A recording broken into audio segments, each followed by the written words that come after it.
acontece? Quando a gente olha para a piscicultura em litros, quando a gente trabalha, ao invés de metros quadrados ou ao invés de metros cúbicos, a gente pensa na quantidade de litros, você acaba tendo uma ilusão de que a sua piscicultura, de que o seu tanque de peixe é maior do que ele realmente é, ou, pior ainda, cabe mais peixes do que realmente cabe.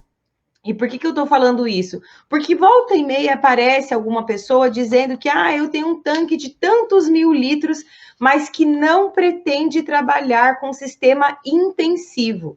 E esse tema é justamente para quem olha para a sua piscicultura ou para o seu tanque de peixes em litros d'água, então 30 mil, 50 mil, 100 mil litros d'água, mas não tem um tanque que seja possível produzir peixes em sistema intensivo, ou seja, não é um tanque que você consegue produzir lá nas suas 50 mil litros d'água com sistema de aeração, com sistema de soprador, com recirculação de água, com uso de filtros. Se esse não é o seu caso, se você tem um tanque elevado, um tanque de concreto, uma caixa d'água que seja, e que você não trabalha a tua produção de peixes de maneira intensiva, com o uso de equipamentos tecnológicos que aumentam, que fazem com que você aumente a quantidade de quilos que podem ser produzidas dentro desse seu tanque,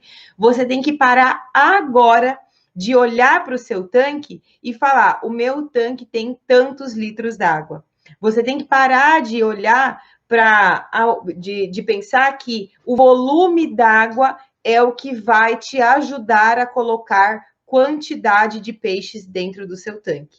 E isso não é verdade. E tantas perguntas me surgiram ao longo, nesse último evento que nós fizemos, muita gente falando sobre caixas elevadas, sobre tanques de concreto, sobre tanque de geomembrana.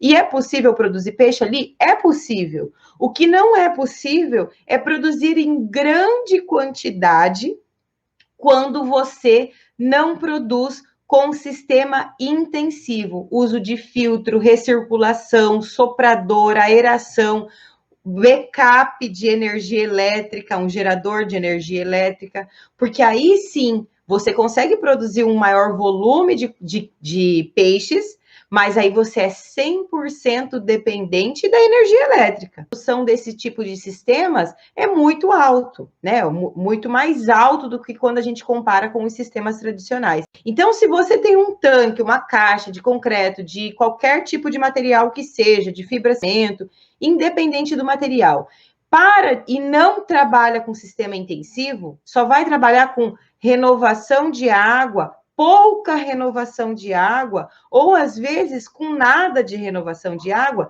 você tem que parar de pensar no seu tanque de peixe em litros d'água. Você tem que olhar para o seu tanque de peixe em metros quadrados ou em metros cúbicos, tá? E por que eu tô falando isso? Porque às vezes a gente olha assim, ó, mas eu tenho um tanque de 40 mil litros d'água. Um tanque de 40 mil litros d'água, se ele tiver 1 metro de profundidade, é um tanque de 40 metros quadrados. E 40 metros quadrados num sistema tradicional, um sistema tradicional aí de boa produtividade, você consegue produzir 40 quilos de peixe. 40 quilos de peixe nada mais é do que 32 tilápias de 800 gramas. Nada mais é do que um pouquinho mais do que 40 tilápias de 800 gramas. Então, se você fica o tempo todo achando que porque você tem um tanque de concreto ou porque tem um tanque elevado e você tem não sei quantos mil litros desse seu tanque, mas se você não trabalha com altíssimo volume de renovação, ou com filtro, ou com um soprador, ou com aeração, ou com tudo isso junto, ou com recirculação de água, você não pode levar a quantidade de litros em consideração, pensando no quanto de peixe você vai colocar dentro do seu tanque.